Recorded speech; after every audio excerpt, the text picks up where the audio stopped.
திருச்சியில இருக்கிறவங்களா இருந்தா, ஷீரடி சாய்பாபா கோயிலுக்கு கண்டிப்பா போயிருப்பீங்க. நெறைய பேர் போகாதவங்களும் இருப்பீங்க. அப்படி நெனச்சிருந்தா இந்த வீடியோல அந்த கோயில பார்க்கலாம் வாங்க.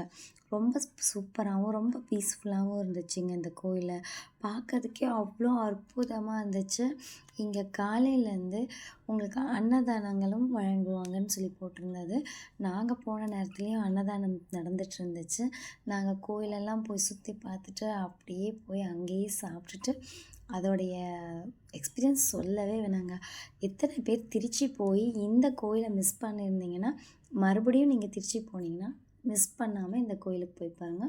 அவ்ளோ சூப்பரா இருக்கும். இது எங்க லொக்கேட் ஆயிருக்கு அப்படின்னு பார்த்தீங்கன்னா, நம்ம திருச்சியில இருக்க சமயபுரம் மாரியம்மன் கோயில்லேருந்து ஒரு 5 ஆர் 6 கிலோமீட்டர்ஸ்குள்ள தான் இருக்கும். இது கொஞ்சம் உள்ள அவுட்டர்ல இருக்கு. நீங்க கண்டிப்பா இந்த கோயில விசிட் பண்ணோம். அவ்ளோ சூப்பரா பாருங்க. எவ்ளோ அமைதியா இருந்தது. நாங்க போன நேரத்தில கூட்டங்களே இல்ல. அதனால நாங்களும் ரொம்ப பீஸ்ஃபுல்லா சாமி கும்பிட்டு வந்தோம்.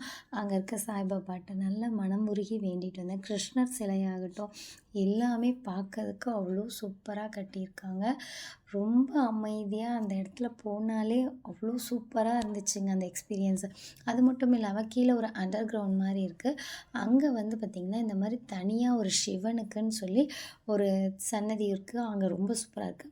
இந்த திருச்சி போனீங்கன்னா மறக்காம விசிட்